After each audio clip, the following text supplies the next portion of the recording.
আমি যদি বলি এটা মগজ ভুনা, আপনি কিন্তু বুঝতে পারবেন না। এটা খেতে ঠিক সেরকমটাই লাগে। কিন্তু আসলে কি বলুন তো? এটা হচ্ছে চাম ঘাসের রেসিপি। আসসালামু আলাইকুম এভরিওয়ান। ড্রিম কিচেনে আমি মৌসুমী স্বাগত জানাচ্ছি চাম ঘাসের রেসিপি নিয়ে।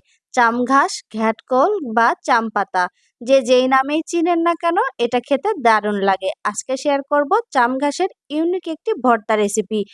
খুবই মজার, খুবই সহজ রেসিপি এবং খেতে একদমই মগজ ভুনার মতো লাগে খেতে। খুবই ভালো লাগে। তো আশা করছি আপনাদের ভালো লাগবে। আপনারা সম্পূর্ণ ভিডিও দেখবেন। তো প্রথমে আমি এখানে ১ আঁটি পরিমাণ চাম ঘাস নিয়েছি। চাম ঘাসটা বাজার থেকে কিনেই নিয়েছি। বাজার থেকে এটা কিনলে অনেক সময় গলা চুলকায়, আবার অনেক সময় ভালোই পাওয়া যায়। তো গলা চুলকানোর জন্য আমি এখানে পাতাগুলো ব্যবহার করব না। তো প্রথমে ডাটা আর এখানে একটা আলু নিয়েছি কেটে। আলুটা একটু মিডিয়াম সাইজের। এগুলোকে আমি সেদ্ধ করে নিব। ভাপিয়ে বা সেদ্ধ করে নিলে যে কোনো কচু জাতীয় জিনিস গলা চুলকায় না। এর মধ্যে আমি দিয়ে দিচ্ছি সামান্য পরিমাণ পানি। এইটা সেদ্ধ হতে যতটুকু পানি লাগে ততটুকু পানি দিয়ে আমি এটাকে ঢাকনা দিয়ে খুব ভালো করে সেদ্ধ করে নিব।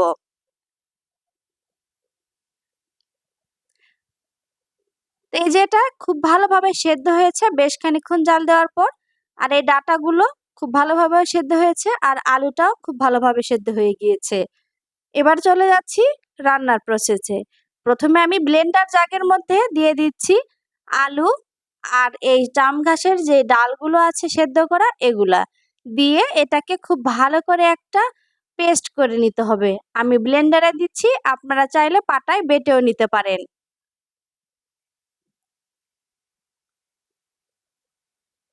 তো সবগুলোকে আমি ব্লেন্ডারে দিয়ে দিচ্ছি।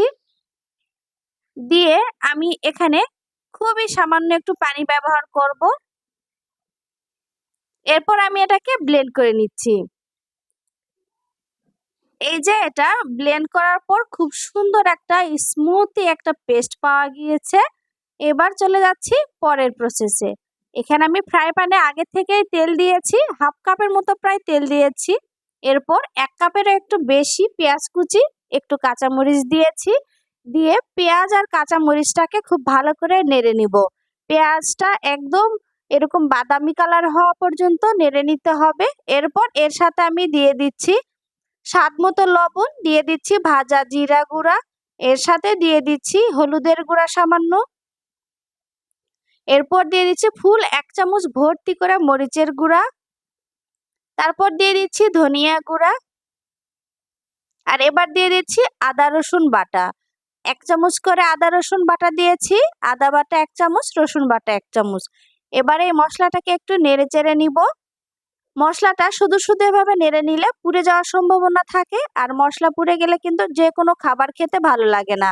এরপর আমি একটু পানি দিয়ে তাই এটাকে খুব ভালো করে এবার কষিয়ে নিব।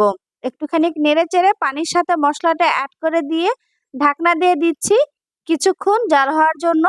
কিছুক্ষণ জাল হওয়ার পর এটা খুব ভালোভাবে এরকম এক কষানো হয়েছে আর এইরকম খুব সুন্দর একটু রং এসেছে। এরপর আমি এর সাথে দিয়ে দিচ্ছি গোটা রসুন কয়েকটি। আমি এখানে একটা গোটা রসুন দিয়েছি। এটা একদমই অপশনাল, আপনি চাইলে নাও দিতে পারেন।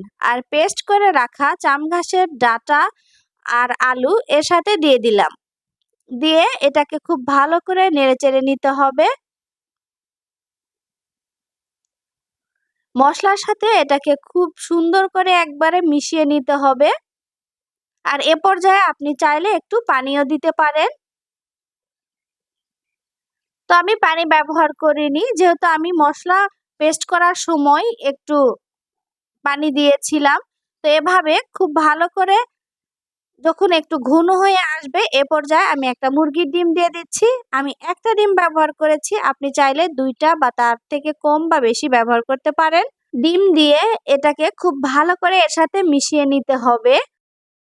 তো এভাবে বেশ খানিকক্ষণ নাড়াচাড়া করে ডিমটাকে মিশিয়ে নিতে হবে। এ পর্যায়ে চাইলে আপনি একটু তেলও ব্যবহার করতে পারেন। আর ডিমটা খুব ভালোভাবে মিশিয়ে যাওয়ার পরে ঠিক এভাবে ১ চিমটি একটু গরম মশলা গুঁড়া আমি এর সাথে দিয়ে দিচ্ছি। অবশ্যই এখানে গরম মশলা গুঁড়া একটু ব্যবহার করতে হবে, আর কতটুকু ব্যবহার করতে হবে আপনাদের দেখিয়ে দিলাম। আপনারা এভাবে চামঘাস রান্না করে দেখবেন, খুবই ভালো লাগবে। আর আমার এই ভিডিও যদি আপনাদের ভালো লাগে, আমার ইউটিউব চ্যানেলটি সাবস্ক্রাইব করে পাশের বেল বাটনটি অন করে দিবেন সহজ ঘরোয়া রান্নার রেসিপি পাওয়ার জন্য। তো আজকের মতো বিদায় নিচ্ছি, আল্লাহ হাফেজ।